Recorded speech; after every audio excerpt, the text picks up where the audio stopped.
You ever question why you should change your oil filter? All it is just a piece of metal that, doesn't look like it has any apparent meaning. Wrong. It really does. The oil filter is designed to catch any contaminants coming out of that engine block before the oil squirts up into the main bearings. Any speck of dirt, debris in those main bearings could be catastrophic and cause engine failure. If you look inside the oil filter, I've ripped a little window inside. You can see the little paper element inside. It's similar to that of an air breather element or air filter that you find on your intake. If this thing gets clogged up, what happens is the oil will free pass through a mechanical device inside of it, which will allow the oil to continue circulating through the car, but it will not be filtered.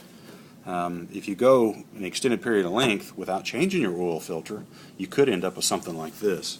And this one right here did cause catastrophic engine failure. Came off of a Ford 3.0 V6, and this oil filter, it's hard to tell how long it had even been on that car. As you can see, this one right here, the cleaner one on the left that I initially showed you, the seal on the outside area of it, you can see it's pliable. You could bend it. It looks like it's somewhat to its original form as a square.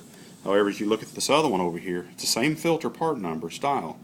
It's just been on that engine for a long time. You can see how the seal on it is deformed from the original gasket, and which indicates that it hasn't been changed out for a very, very long time. So evidently the person who owned this car felt that the oil filter wasn't necessary. Now, maybe they weren't aware. Maybe they've taken their car to a shop and assumed, or maybe that individual, the shop, said they had changed it out even though they may not have. So in my opinion, oil filters need to be changed out at least, no minimum, every 5,000.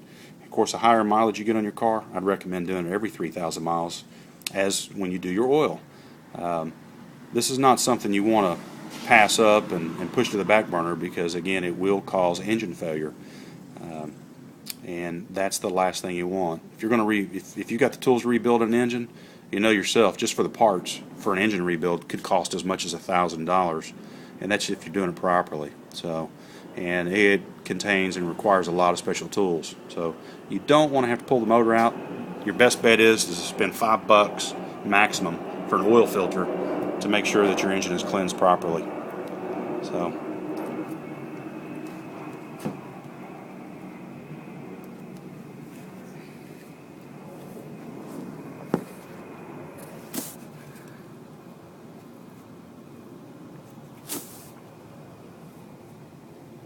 You can only imagine what the inside of this motor looked like.